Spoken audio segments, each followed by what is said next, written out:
যেতে যেতে পথে শেয়ালের লেজে আগুন ধরিয়ে দিয়েছে।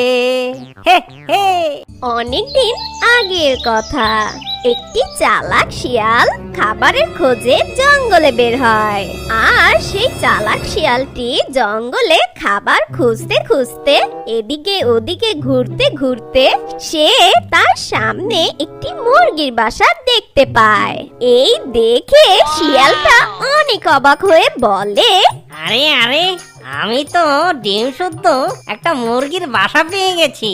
ওহো, বাসায় দেখি মুরগির চারটা ডিম আছে।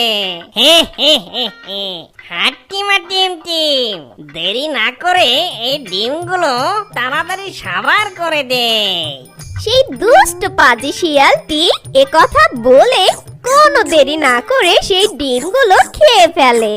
ডিমগুলো খেয়ে শিয়ালটা যখন চলে যাবে ঠিক তখনই মুরগি আর মোরগ বাড়ি ফিরে আসে।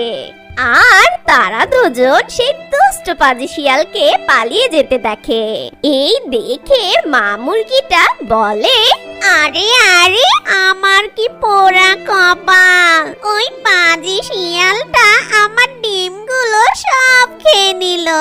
হায় হায়! মুরগির কথা শুনে মোরগ বলে, এই শিয়ালটা অনেক বদমাস। ডিমগুলো যতই লুকিয়ে রাখি না কেন, এই বজ্জাত শিয়ালটা ঠিকই খুঁজে বের করে আর আমাদের ডিমগুলো খেয়ে নেয়। এবার আমরা আমাদের ডিম বাঁচানোর জন্য একটা বুদ্ধি বের করব।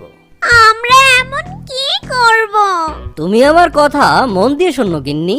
তারপর মোরগের কথা মতো মুরগি মোরগের পিছু পিছু সেই গডজিলার গুহার কাছে যায়। আর গডজিলার গুহার পাশে গিয়ে মোরগ একটি নতুন বাসা তৈরি করে।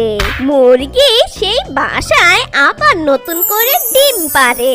তো যতই দূরে যাক না কেন, সেই দুষ্ট পাজি শিয়ালের নাকের কাছে ডিমের ঘ্রাণ ঠিকই চলে যায়।